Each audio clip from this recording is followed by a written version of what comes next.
Before we jump into the episode, do you ever get so wrapped up in your business you forget it's time to get someone special a gift? Not the same boring flowers or cookie cutter bauble. No, you want something unique, one of a kind. Guys, I got you. Click the link in the description or scan the QR code if you're watching on TV and go to the Glass Arts Collective. They have dozens of handmade, one-of-a-kind items in lots of categories.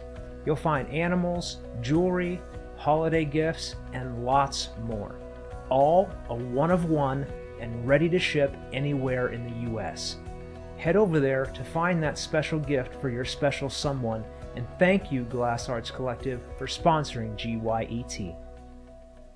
This is Get Your Entrepreneurship Together, where you'll find stories, tips, and value from successful entrepreneurs who are out there crushing it. Here's a short preview of this week's episode.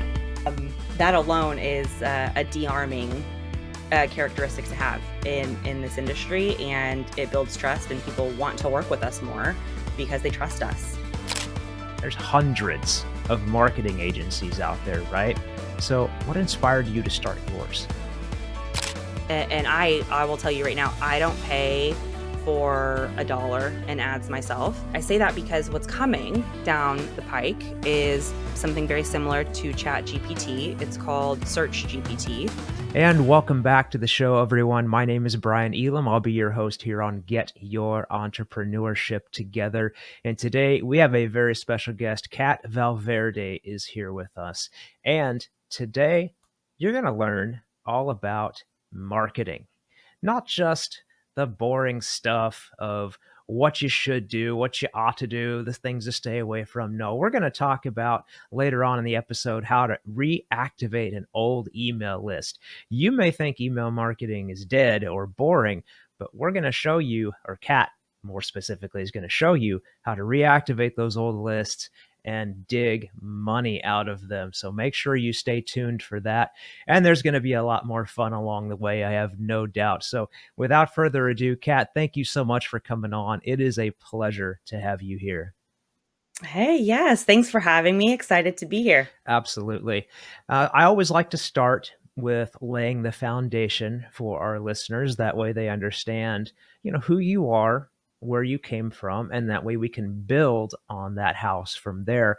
So that being said, where did you grow up and what was your childhood like? Yes, I grew up in a small town outside of Austin, Texas, and still in Austin, Texas now after moving around the world for a couple of years. And my childhood was not picturesque. I grew up very poor, far under the poverty line. Um, and my family, both, my mom was a bartender and my dad was in construction. But initially, he actually was one of the very first telemarketing scammers of the late 80s and early 90s What? when I was born. Yes, it's a juicy story. And he was one of the first of his time and name. He was running call centers in San Antonio. That's where he met my mom. And then not only that, he was traveling back and forth to Las Vegas to train other call centers in how to run these telemarketing scams for Wow. the elderly and the vulnerable. Oh my So, goodness. That is a yeah. first. I've never met anyone on this Mhm. show or in person that has had that kind of a background. That is amazing. And also, I'm sorry that you had to go through that for your family. Yeah, that's okay. I am certainly learning more about it and about, my history and about what that means for me now. It's ironic to be in marketing and in a sales type leadership role with my background. Right? So I have a different insight every day. I think the more I go on, the more I reflect on it, the crazier it gets, to be quite honest. When you're a kid, you just know you're broke. you know, you have a funny relationship with money early on is what I'm learning as I continue to develop that relationship with money and financial stability.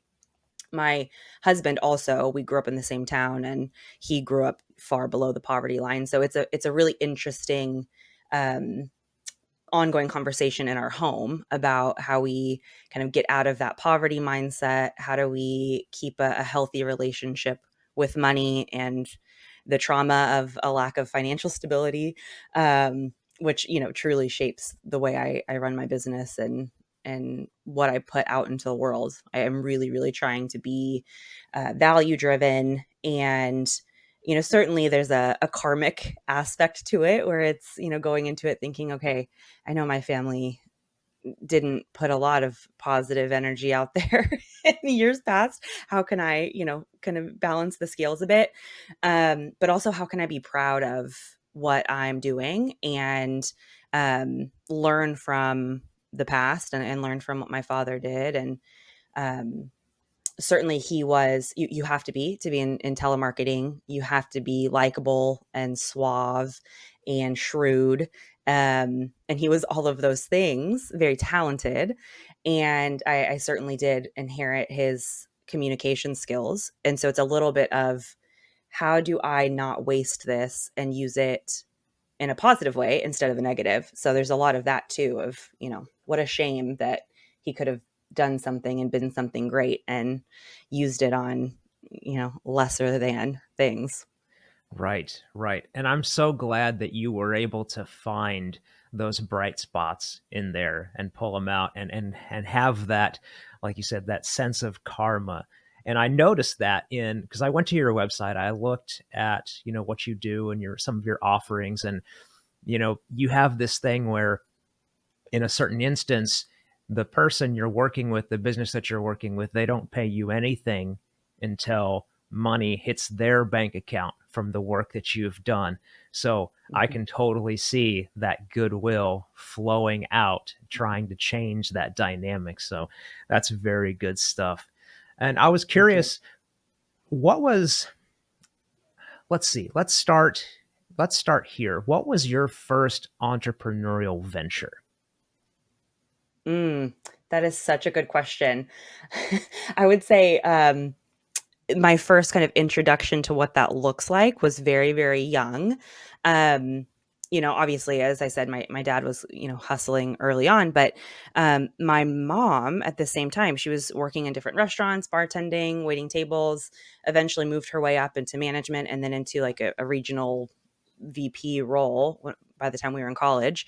But what she was doing really early on, during the days when she was usually working at night. So, on weekend days when we were out of school, we were going around to different, um, city, like local city market days and festivals and things like that, and passing out business cards for whatever it was she was working on at the time. She's an insanely creative person.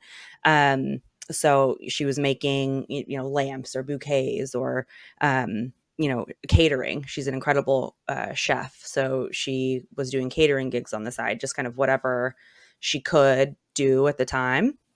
And man, I hated it. It was the worst. Hey, My sister and I still joke, we're like, "Gosh, that sucked." my mom, when I was a kid, she did Avon. So I can't Mm, tell you the boredom of going into some yes. stranger's house and just being sat on the couch. Be like, you sit here while I do all this stuff talking about makeup that as a 6-year-old boy, I didn't care one bit about. And so It's yeah, exactly the same. I totally understand. Right, Totally and understand. it's funny, I look back now, post business school and now running my own business, and I realize, wow, that was a really early introduction to guerrilla marketing, like just getting out there and, shaking hands and kissing babies and passing out cards and networking and putting your flyers out, and again, this was, the '90s, early aughts at that point. Um, for a while, we were mowing lawns, so you see, like, a 12-year-old girl out there mowing your lawn, because my mom's passing out flyers. That's what we do now. So that was my earliest experiences, and really incredible introduction to the hustle and what it takes, like all of that muscle that you need to really get a machine going. Um, And then for myself, I really do consider myself a serial entrepreneur. I was in corporate after grad school for about 10 years. I was in financial tech. And, as I was moving my way up, I started as an associate consultant. And then by the time I left, I was the director of consulting. But during that time, I mean, I had a million different side gigs. That's the irony of, despising what I was doing with my mom on the weekends. It just kind of came full circle, um, and ultimately allowed me to, leave corporate and to start my own business without starting from scratch. I was writing for small businesses on the side, creating web content, social media content, ghostwriting, some editing. Yeah, I make sunglasses, these like really extravagant sunglasses for bachelorette parties that are in a few really nice salons here in town that people buy. It's a little bit of everything. And I look back and I think, wow, I have been doing this. Officially, I've been my agency Profesh. I've been in business for about 3 years, that in the official capacity, but I've been doing this since college. It's crazy. I had all these side projects going all at once. Well, that's the creative mind that, Yeah. obviously you got from your mother, and, Mhm. that drive to get out there and do something. And you're right, it is pretty ironic that, from being bored, being drug around places with your mom, to now being bored in the 9 to 5 corporate world, and trying to Yeah. branch out. It's so interesting how, if you're meant to be an entrepreneur, you just cannot be trapped. You cannot It's so be true. stuck. You'll go crazy, or you'll just find a way out. Yes, and you know what's so funny? One of the basic things they teach you in business school is, as you're planning for your year and you're building out roadmaps and you're setting goals, you have to know what your number one goal is, your number two, your number three. You can't have, 10 first priorities. It doesn't work. And I tried to take that to heart, but it's just not in my DNA. I cannot not have a million things going on, and I try so hard to hone in. And it's in your DNA as an entrepreneur. You just can't. I totally resonate with that.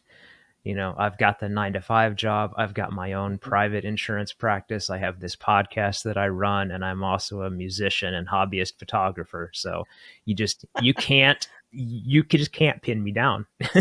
Yeah, I would love to. It's like, man, if I could figure out that I always think of it as self-control. Like, man, if I could just control this a little bit, it's almost like the creative energy or entity or whatever creativity is out on its own. It's just like has different plans for us. Like we're not in control. Right, right. And you mentioned, talking about going through business school, and how, Mhm. they drill into you how important setting goals are. Do you believe that goal setting is important anymore?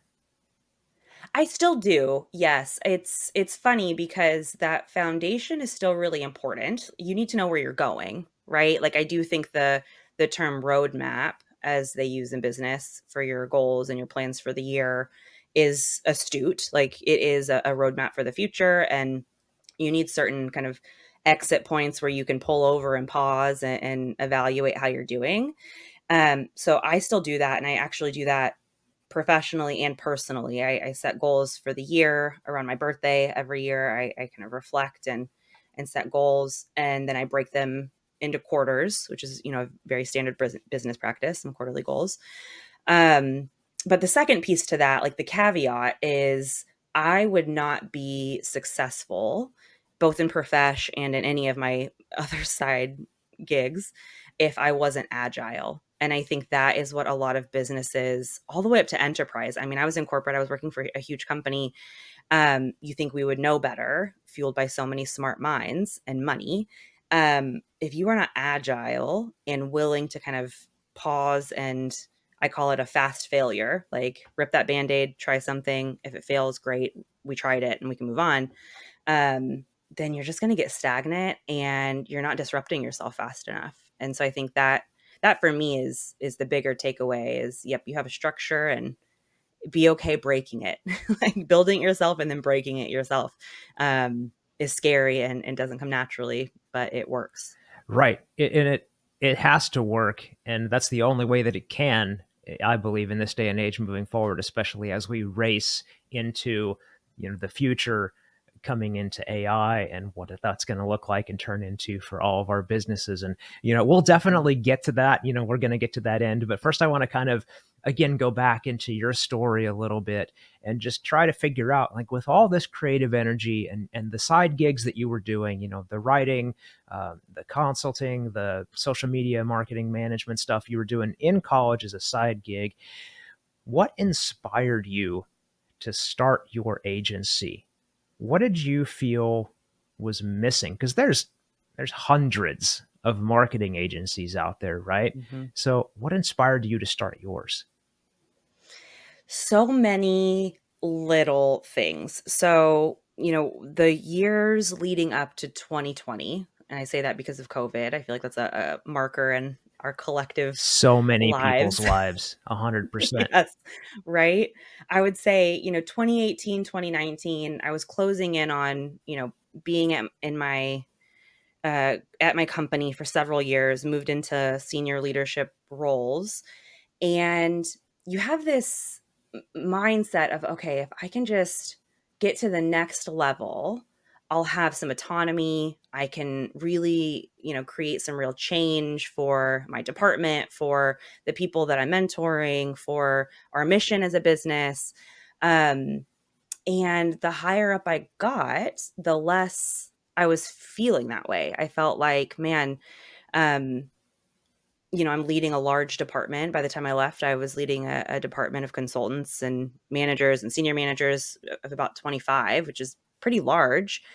And I just felt like even the basic things like how we talk about pay structure and equity, like equitable pay and hiring practices and the cultures we want to build, those are the things that excited me as a leader, right? Like I still have this very unsexy job in financial tech as a leader, but the fun parts are where you get to really like create some change for your people and for your clients. And that just wasn't happening. And so that was discouraging. And then COVID hit, and that feeling of being discouraged and also burnt out because we were exhausted from the COVID transitions and moving to work from home. And, my company was a tax and payroll tech company that was helping household employers. And so, as the world was shutting down and people couldn't have employees working in their homes or babysitters taking care of their kids, we were extremely busy, Hmm. just putting out fires constantly. So, I was discouraged and I was tired, and um, no real solutions to that. It's just kind of what it was. And for about 2 years, I ended up leaving my role, in 2022. It was just a lot of searching. I had my things on the side that were great, and I felt more in control, and I was bringing in extra money, of course. It's really at the end of the day what it was, like finding things I was good at that, I could make a little bit of money on, and I didn't hate it. And I just honestly got to a breaking point. I had a annual review of some kind and I didn't get the raise I thought I should have gotten. I had a lot of tangible data about the values I was bringing into the business. And it was pretty heartbreaking because when I had started in that role, it was a startup of, I think, maybe like 25 or 30 people. And by the time I left, I mean, we were part of an organization of thousands. And so I was confronted with this frustration and then also this emotional tie to a business that I didn't realize I had. And my husband just said, "You know what? Like, just f this." He said, "Just leave." And that's a big deal. Like I said, we both grew up really, really poor. We, we don't have children. We've been together for 20 years. We're both in our mid 30s and met as kids. Um, and he was just as angry as I was because he'd seen how hard I've been working and what we'd been building at that business. And it was almost like he had given me permission. And I don't mean that in like a macho way. I mean that in a, we're both partners in this and it seems crazy to quit my job when we had just gotten engaged, I should add. Mm. And we have lots of expenses and we're finally getting ahead after all these years. And it was almost like his vote of confidence and frustration was that last piece I needed to not feel like I was letting him down or letting us down by leaving something I'd spent so much time in. But also not a planned exit, you know? So that's the thing. It was a lot of little things leading up to it that I finally just said, okay, I have all of these skills that I've developed over the years. I have the leadership chops, the communication chops, and I've spent a lot of time in that role. I had spent a lot on creating a brand for the business and building their marketing structures until we actually had a marketing team. And then I had built some marketing gigs on the side. And so it was almost like an easy fast follow to like, okay, this is what I'm going to do. But not a planned move. I still look back and think I can't believe if I did that. I really can't. It was a few months after we'd gotten engaged and we knew we were going to have a huge wedding. And finally we're saving some money, and I said, you know what? I guess I like the drama. Let's cut it and see what happens. Well, it's that whole thing where you can't, like we were talking about earlier, you just can't be trapped if you have that entrepreneurial spirit. And the Mhm. breaking point, it seemed to be when, you were at that meeting and you didn't get the raise or the Mhm. validation that you had earned, obviously Yeah, had earned. And you were like, okay, well, if I can't be recognized, if I can't be seen here, but I like what I'm doing, well, I'm just going Mhm. to do it for other people somewhere else under my own Exactly. flag. And Yeah. that's awesome. That takes real guts to do something like that, especially coming from a background like you relayed to me. And I know, Mhm. I 100% know where you're coming from, because I did not grow up rich by any stretch of the imagination either, and Mhm. had those same, have you heard that, those same hangups somewhere rattling around in my brain about money Mhm. too. So yeah, I've got a lot of respect, and that's why I love doing this show. A lot of respect for entrepreneurs, especially the ones that come from, quote unquote nothing, or had it all, lost it all, then rebuilt it. Just amazing stories. So kudos to you for doing that and stepping out. Thank you. Thank you. Yeah, I will say too for anyone listening, one thing that I always remind myself, and I'm lucky, it's not even specific to my husband, but there's people around me that are constantly reminding me of who I am and what Mm, I'm capable of. It's so easy today still after years of success. I still have that little voice in my head saying like, this is kind of crazy, like what are you doing? Like, like this can get kind of dicey, this is a risk. And I'm able to push forward both because I can be afraid and do it anyway, which is a truth. yep. But two, I have people around me, my husband, my family, really really good friends that are also just incredible, intelligent leaders. And I think that is really important to surround yourself with people like that. You're 100% right. The people you surround yourself with are the ones that you're going to emulate. And we know that just from watching kids. You have a child that grows up, and before they get out into school and into the world, they're just this sweet little thing, and you can't believe how wonderful they are. And then all of a sudden they get to be 10, 12, 13 years old, running around with different friends, and they change, and they start getting in a Yeah. little bit more trouble. Maybe they start speaking up a little bit more, getting mouthy. you know who you surround yourself with is who you'll become. So it's always good to challenge that by, one of the people that I interviewed recently said he wants to be the dumbest person in the room that he's in. Yes. It's so true. Like bring in people that are smarter than you is the best thing you can do. Like totally agree. Yep, Yeah. absolutely.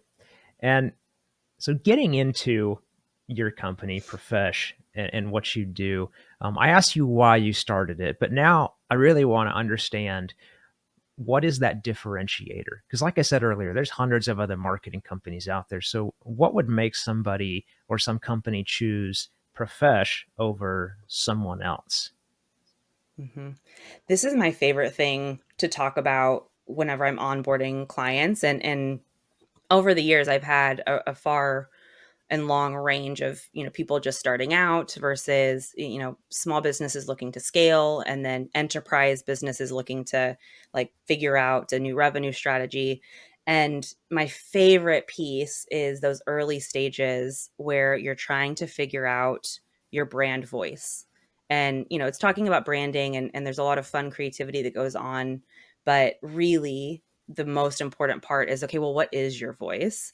And that's where I find with Profesh that we are the differentiator. Like, we do not have, um, the example I usually give is we don't have a phone voice versus, a behind the scenes voice. Like, I show up as myself on this podcast. The way I'm talking now is how I talk in my personal life. Like, what you see is what you get.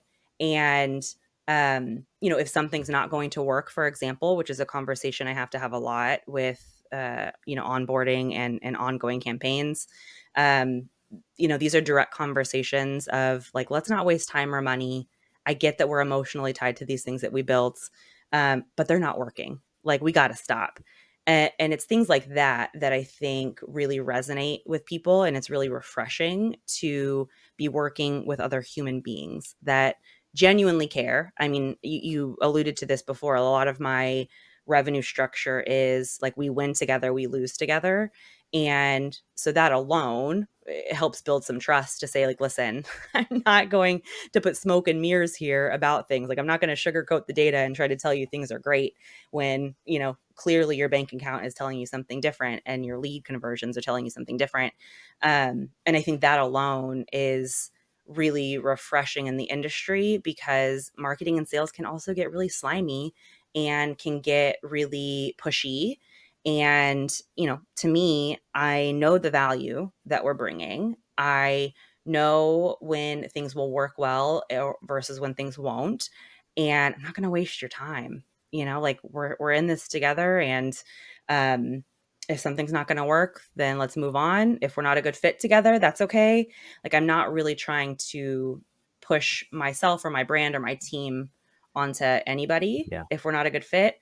And interestingly, so I guess this is not unselfish, that alone, this like lack of a salesy, schmarmy shtick, a lot of fun words, that alone is a de-arming characteristic to have in this industry, and it builds trust, and people want to work with us more because they trust us.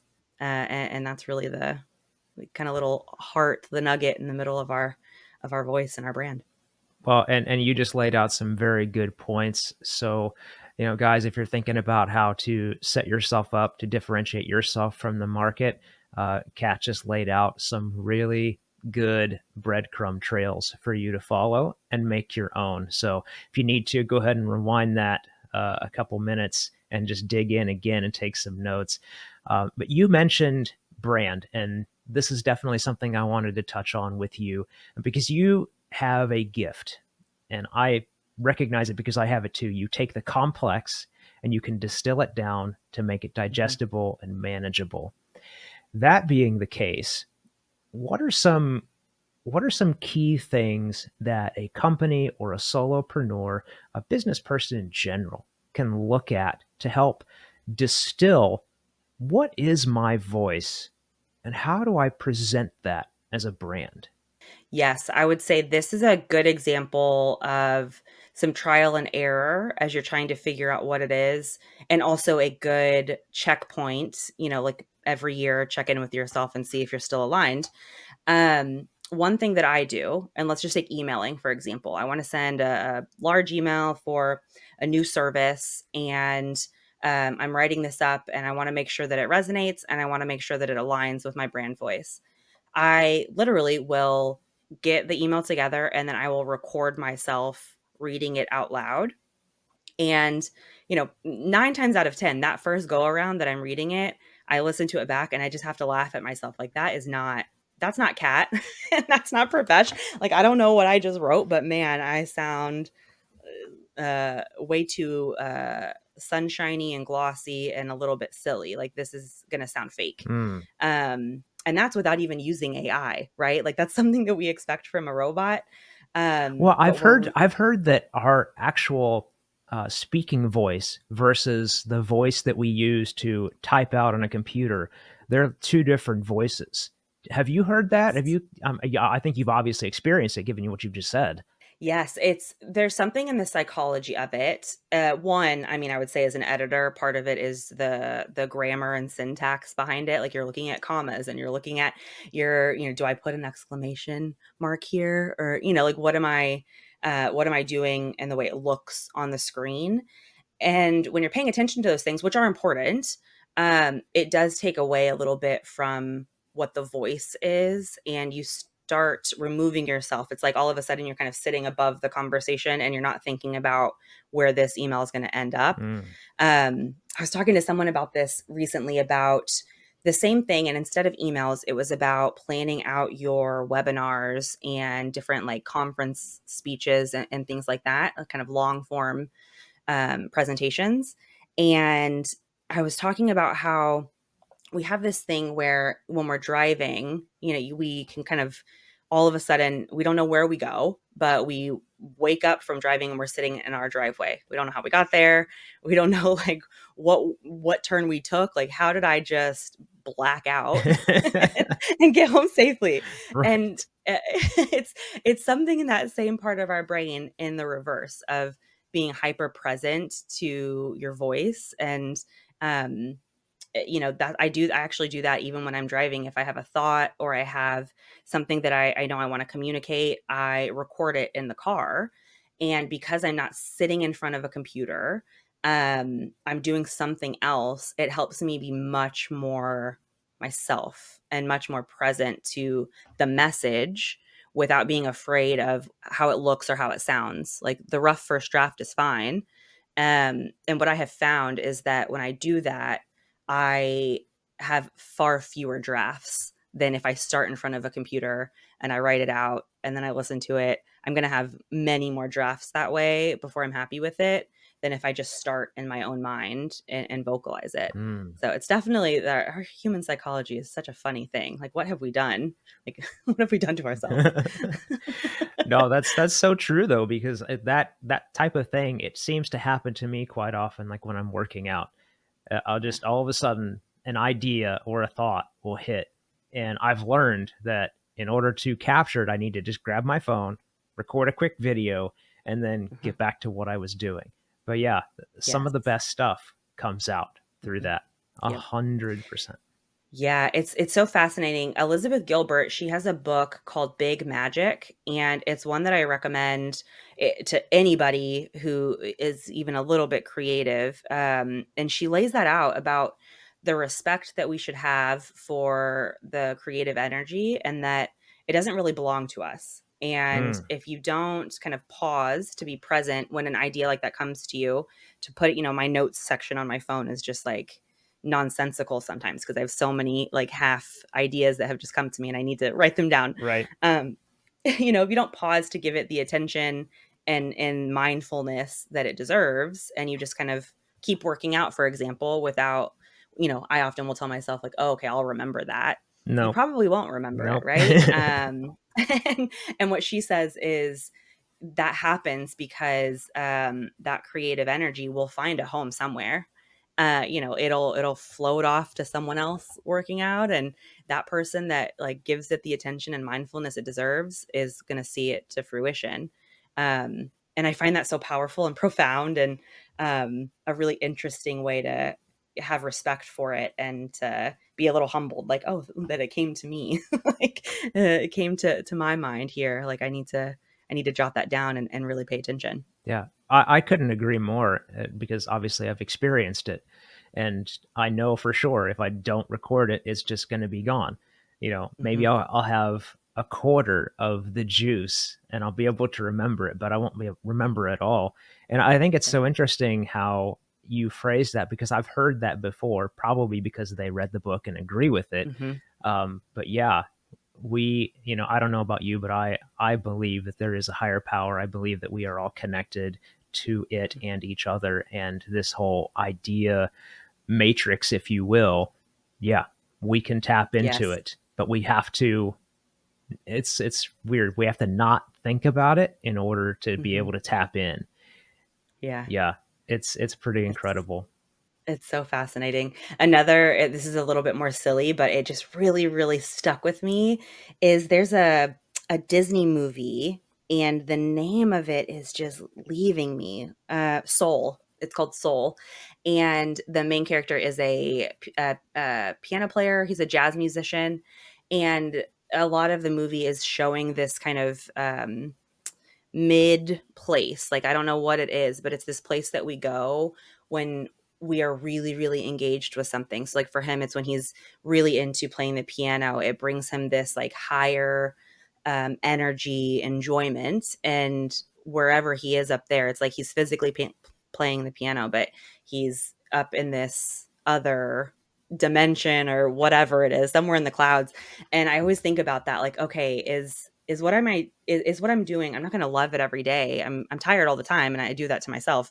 Um, but are there pieces of this that can bring me that kind of energy where, I'm happy to spend the time. I don't even realize the time has passed as I'm doing these things because I'm so, in it, whether that's investing or just really engaging with the content.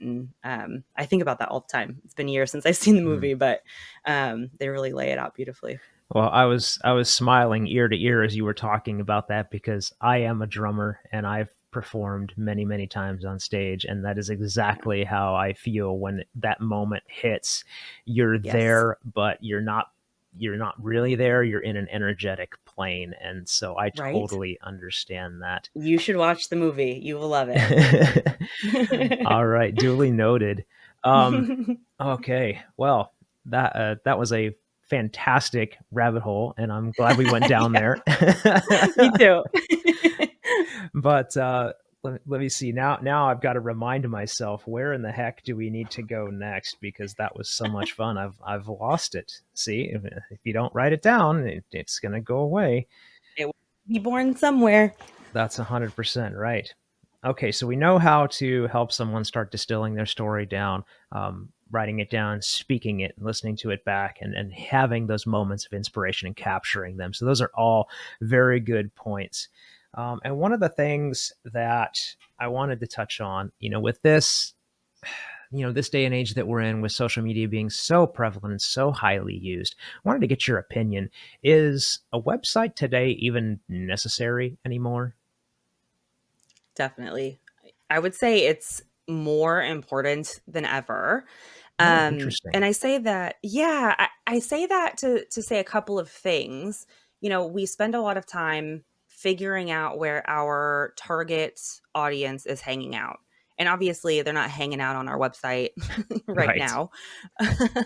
They're on a social channel somewhere, whether that's YouTube or LinkedIn, a Facebook group, like a really specific one, Instagram. I mean, there's a million now.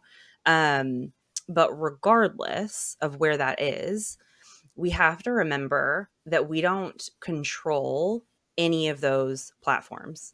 And we don't get to decide what the algorithms are doing or what the terms of service are. And we can be booted from those platforms tomorrow for no reason. Right. Like, they don't have to tell us, right? Right. And that's why it's not actually, I mean, organic traffic still is really powerful.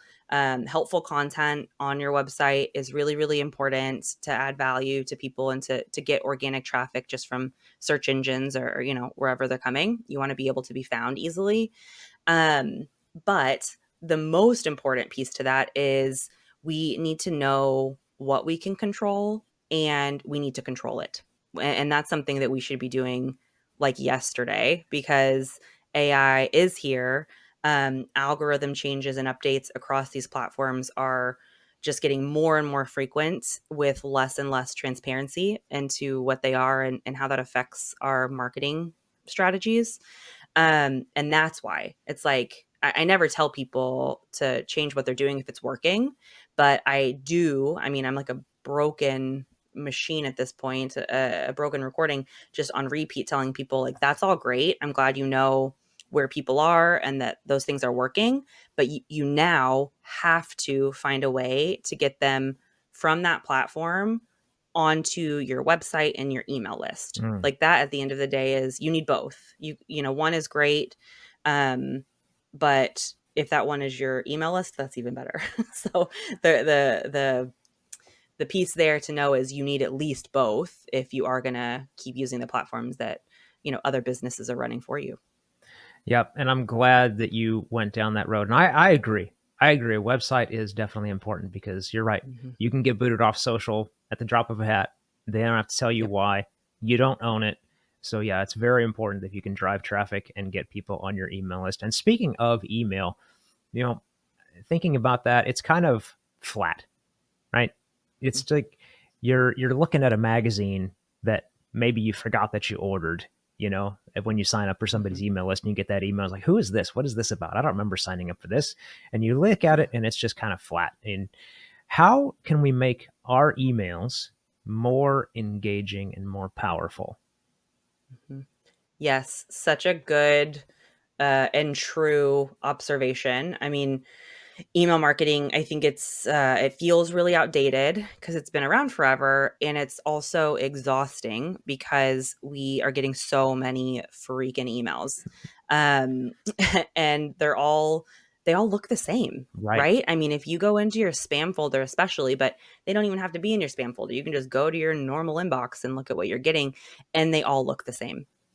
And so what I would say to that is we're in a really interesting time because if they're all looking the same, that means there's a real opportunity out there. People are not differentiating on the message. I don't know who has decided that copywriting needs to be like freaking a book in your email, and it needs to be 20 lines long and italicized and bolded and like the Las Vegas flashiness of your message, because it's not true, because we're not reading them. Like Right. I'm not reading them. Um, but that just means that it's easier if you really look at what everyone's doing to do something different. And what I'm seeing is we're all exhausted. We don't want to hear it. We're getting information constantly. And the way to stand out from that is to be a human, to, provide really short emails. I find with a lot of audiences across industries, a little bit of humor goes a long way. So if you can find a subject line that's a little bit funny, even a little tongue in cheek, right? Like it disarms people and makes them laugh. And certainly, it might not work on the first email, but if they see another one from you that's also a little funny, it's intriguing to people. Hmm. So it's just something kind of clever. And then I would say, interestingly, emojis do not work. I think that that's a red flag for us somewhere in our psychology. Like, oh, you put an emoji. I don't want to see a peace sign or a yellow emoji in the subject line. You're not real. Now You're you're not a real just person. yeah, now you're just trying to get our attention. It's like Yeah. that flashing neon sign in Vegas. Like, come here, Yeah. spend your money with me. Like, no, I really no. Mm-mm. Exactly. Right. But you know what does work, and this is so funny, is so it's old school emojis. Like if you put a subject line, it's a little funny or just really informative and really clear on what this email is, and you put like the old school smiley face, it's just the colon and the closed parentheses. People like that. I don't know what it is, but it was a test that I ran, and I'll tell you what, it's maybe because it's just so old school. Um, but yes, so all of that to say, there's a lot of opportunity here right now because it's kind of the equivalent of a really saturated market. And when you have a really saturated market, if you can be the one to disrupt it, then you're golden. Like, and that happens. It's a wave. Like it's will get really saturated, and then there'll be a disruptor, and then that disruptor is copied a million times, and then it's saturated again. Right. Um, and that's where we're at now is, writing an email, one that's a little funny, a little clever, and not so much focused on being polished and shiny and, super professional. And everything's perfect and everything's great. Like if your voice can be real and can say things like, man, it's tough out there. Like here's a struggle that we've been struggling with at our business. And this is what we've been using. I'm just passing this along. Or even an article that you found really helpful, that you genuinely found helpful as a business owner, not even one that you wrote. passing that on to your people on your email list and saying like, there's no ask here. I just found this. I thought it would resonate with you. Passing things on like that. Hmm. It's almost like the interactions you would have with a friend or a colleague, like using that same mind frame to talk to your people and to genuinely just try to be helpful, is how you're going to really stand out and add actual value to them and build trust. So on that vein, do you subscribe to the 80-20 rule, as in 80% value and then 20% call to action? I think that that's a good general rule. I think it also will depend on the campaign. And what I tell people is if you are going to be sending, let's say you normally send like one email a week to your people, and you're trying a new campaign where you're going to email them every single day. And maybe it's a series you're putting together, and you've decided, okay, I'm going to send them one email a day with a different call to action and something valuable. Maybe it's a free article or a free template of some kind or a little video or whatever it is. That ratio's shot, right? You're doing a true like 50-50 Yeah, split. you're doing Um, they call those sprints, right? yeah, yeah, and so what you wanna do in those cases when you're trying something new or the ratio's off, is just to tell people that's what you're gonna do. Like, "Hey, I am telling you that this is coming. I am seeing if this is valuable to you, so you're gonna get an email from me every day." I don't usually send them that often, but I welcome feedback, or if this is too much, by all means, like, tell me, but here's what's coming. And that alone humanizes you. It Yes. humanizes you and your brand, right? Excellent point. Thank you. Mhm. Yeah. Yeah, like, "Hey, I'm gonna tell you how I'm gonna sell to you in a minute." You know? Like, talk about transparency and honesty because we're not stupid, we know what you're doing. Right. So, let's not dumb things down or try to be sneaky and being overly confident in the value you're adding anyway really helps with those messages. Perfect. Love it. And it's all, like you said, it's all going back to that aspect of being human. Mhm. Just like we would recommend a movie or a doctor to somebody else, well, we could recommend this article or this thing that helped us. And Right. yeah, and I love the fact of telling them that it's coming, because so many people, I don't think I've ever gotten that email saying, Mhm. "Hey, I'm going to be starting a marketing campaign, so you're going to see a lot more in your inbox from me." I've never Mhm. gotten that email. So, man, Right. guys, golden tip right there on emails when you go into those sprints. And speaking of all things email, um, one of the things you do is help business owners reactivate their list, and obviously get more money out of that list that's just sitting there. So how do you do that? How do you start that process of reactivating that list if it's been stagnant, or you're a solopreneur that hasn't emailed the list in like a year and a half? Like, how do Mhm. you start re-engaging? Yeah, yes.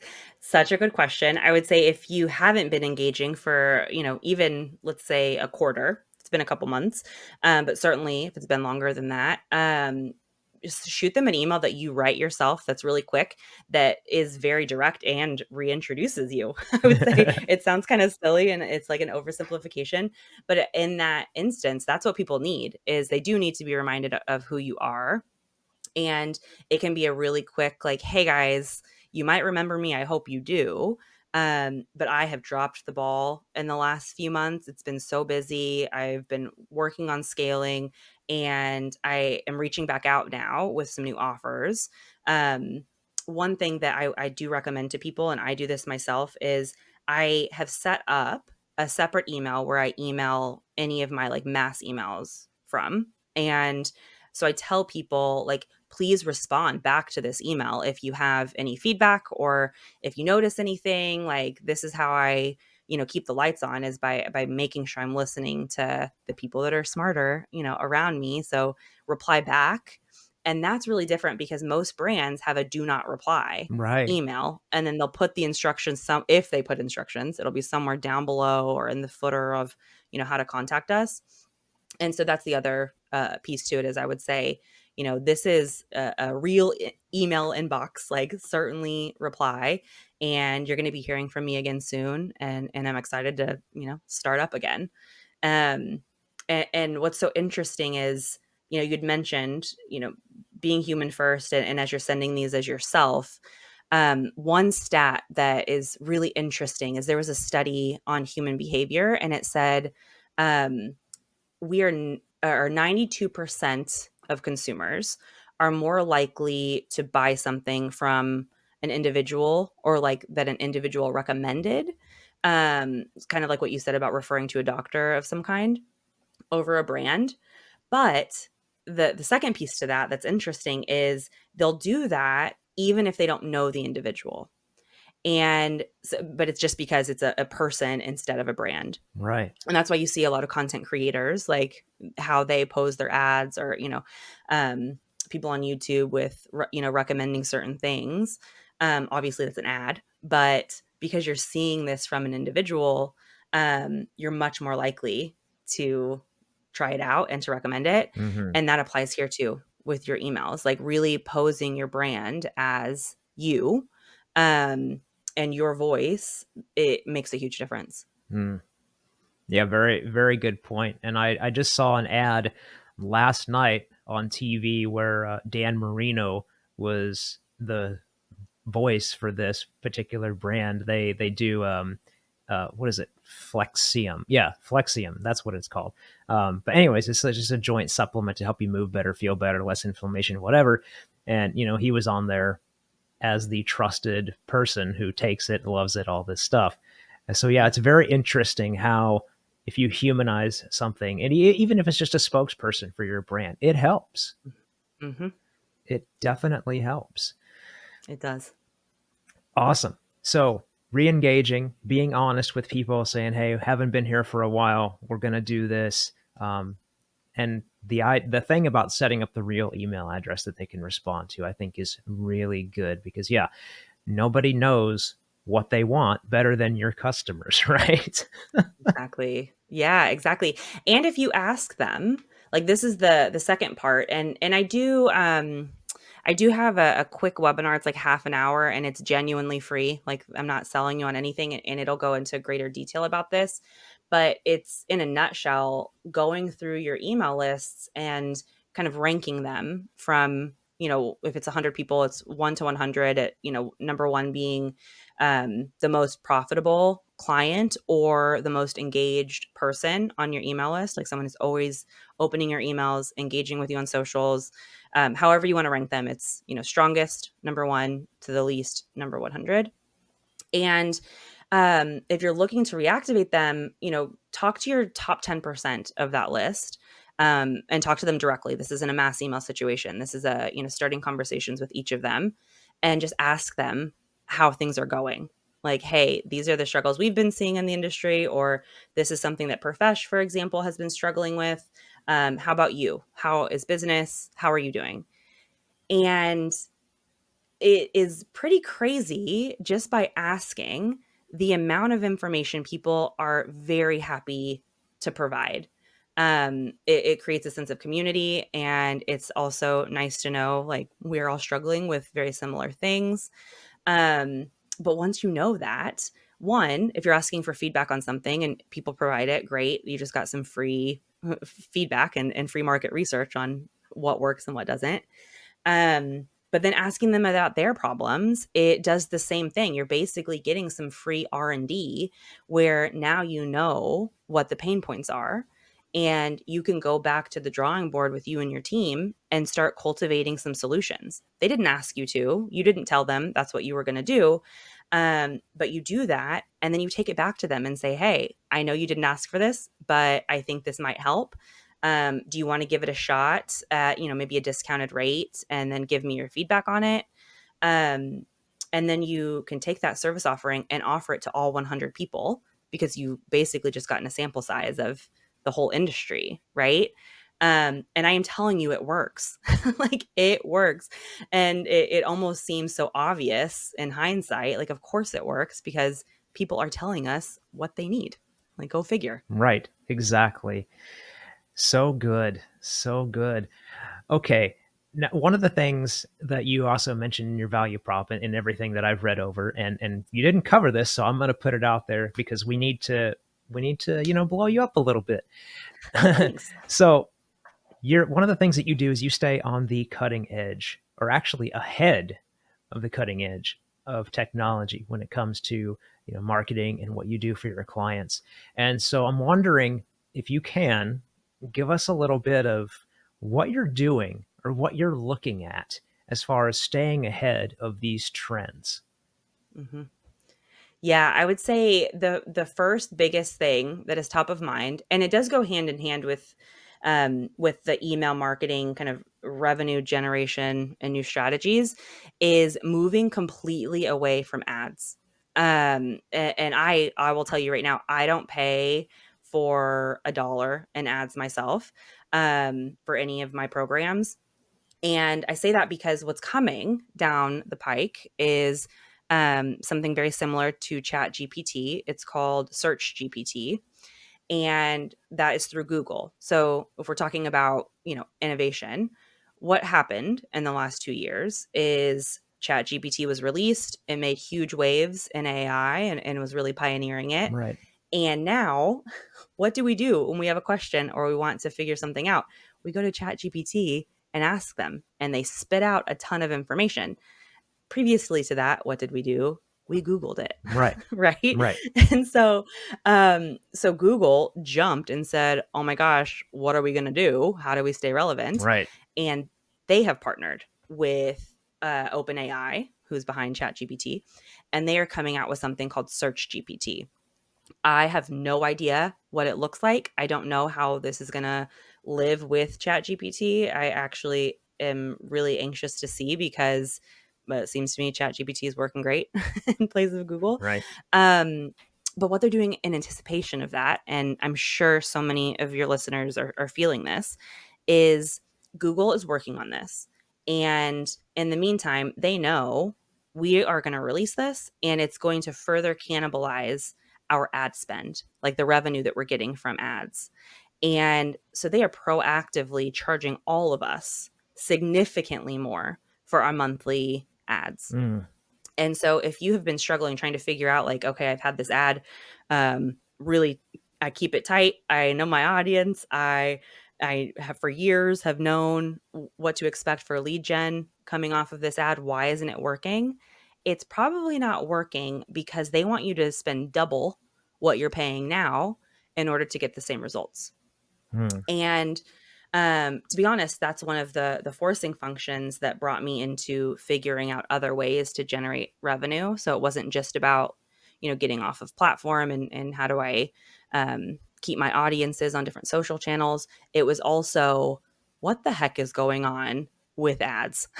And if I'm building my whole business on this and it's about to completely change, or they're going to keep doubling what I need to pay to just get what I used to be getting off of, 25% of this spend, I cannot scale like that. That's impossible for me.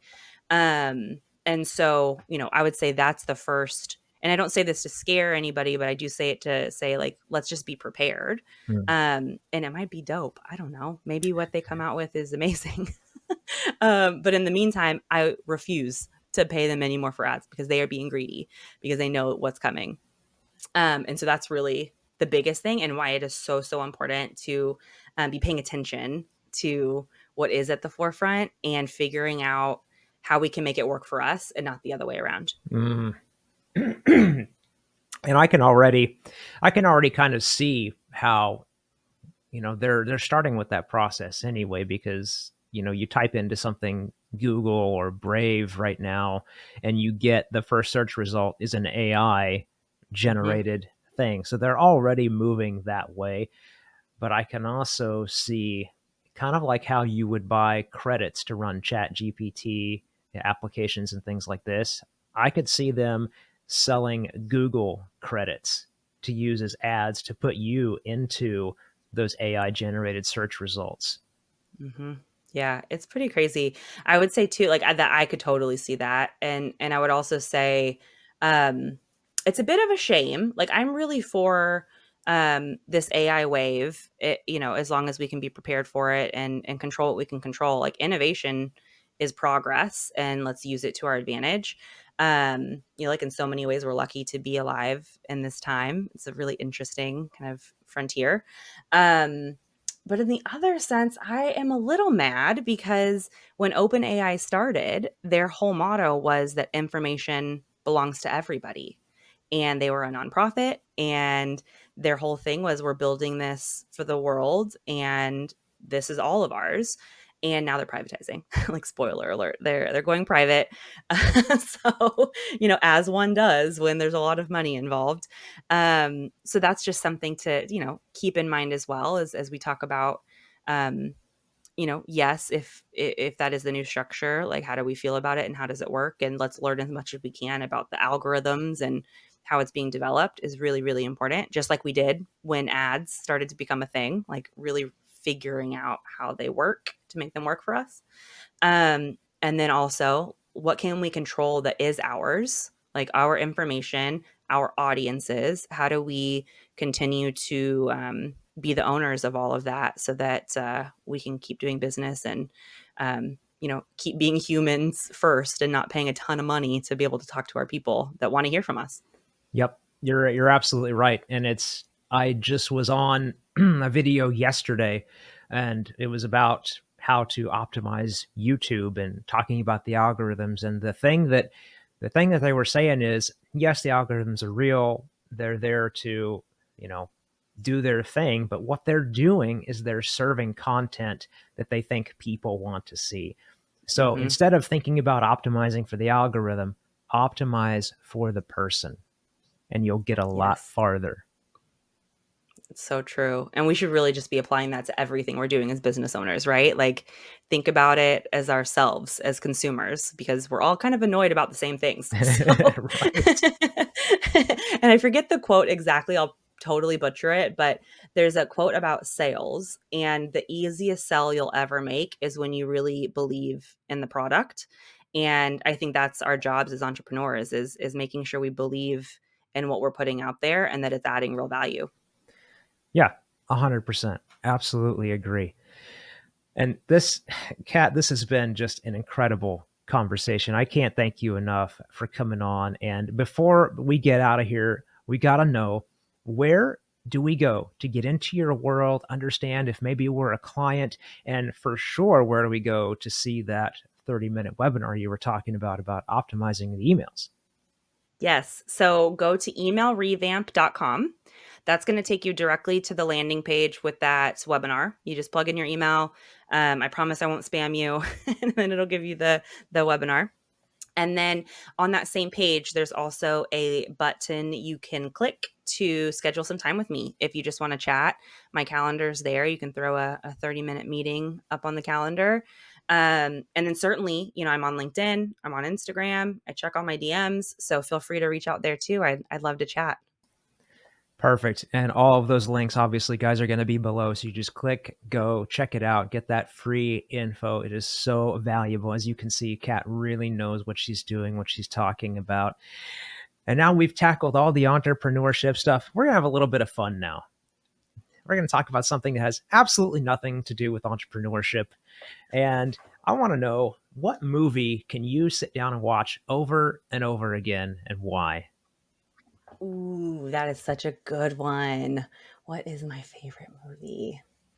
I'm such a Disney kid, so there is a million movies there, like anything Disney from the early 90s, I would love.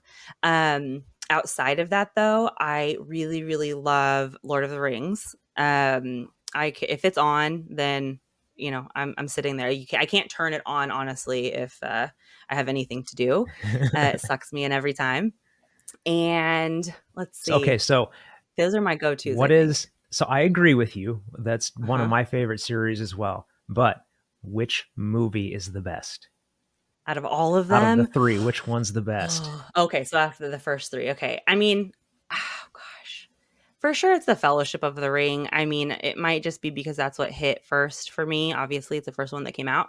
Um, for me, that's the best one, but I just really love The Two Towers when all of the trees come to life again. Mm, Like those are my favorite scenes from that movie, but not my favorite movie, just my favorite parts. gotcha. Yeah, I'm in Yeah. agreement. The first one, Okay, good. the first one is Whew. the best one for me too. I Yeah, totally agree. Awesome. so good. All right, and then what is some place that is on your bucket list to travel that you have not yet been to? Ooh, so recently, I'm a big traveler and I've been to the UAE before. I have some good friends that live there, but I'm really looking to get back to that part of the world and go to Petra has been on my list. Really, really interesting and so different.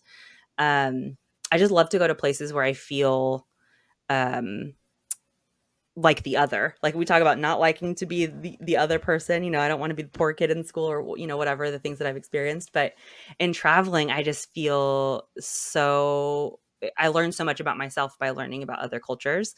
And it's one of my favorite parts of the world. Excellent. Love it. And yeah, it's a very interesting perspective to have, wanting to almost feel isolated or singled out. Um, do you think that that forces you in a sense to become a better person because you have to adapt like real quick?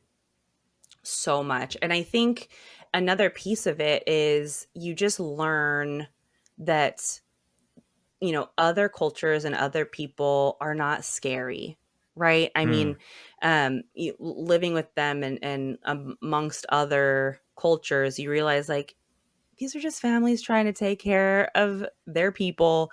They go to the mall, they go to the movies, they work really hard, they're burnt out, they have their own festivals and special occasions.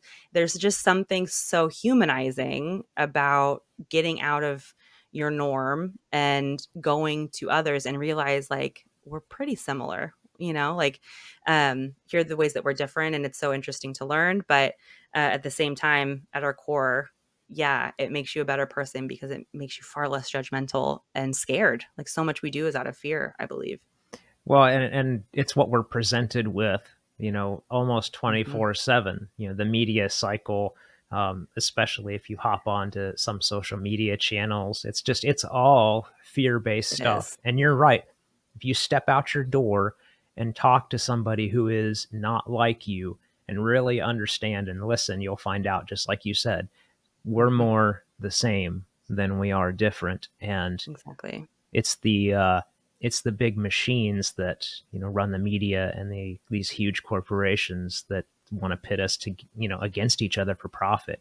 Yeah, it's so true. And control, right? It's, a fearful population is easier to control than a strong, united one. Oh, 100%. If you're afraid of something, it's far easier to control you. Yeah. Hmm. And that's another reason why it's so important as an entrepreneur to be brave, to So to true. move past that fear and do it anyway. Just like we were talking earlier, it's so important to do that because when you do, they can't control you and you're in charge of your own Exactly. destiny. Yes, and God forbid that then we can pay it forward and, the rest of us can do the same. So it makes the world a better place, really. Yeah, it's one of my core beliefs in doing this is that entrepreneurship is what's going to save this planet. It's not the Mhm. government, it's private entities, people with good hearts like you that are out there doing things for people and to order to lift up business. I 100% believe that. I totally agree. Awesome. Well, again, Kat, this has been an incredible conversation. Thank you so much for being here. And just what you shared was amazing. So, again, thank you so much. Yeah, thank you for having me. Yeah, this is amazing. I loved it. Excellent. Glad to hear it. All right, guys. Well, I told you this was going to be a fantastic conversation.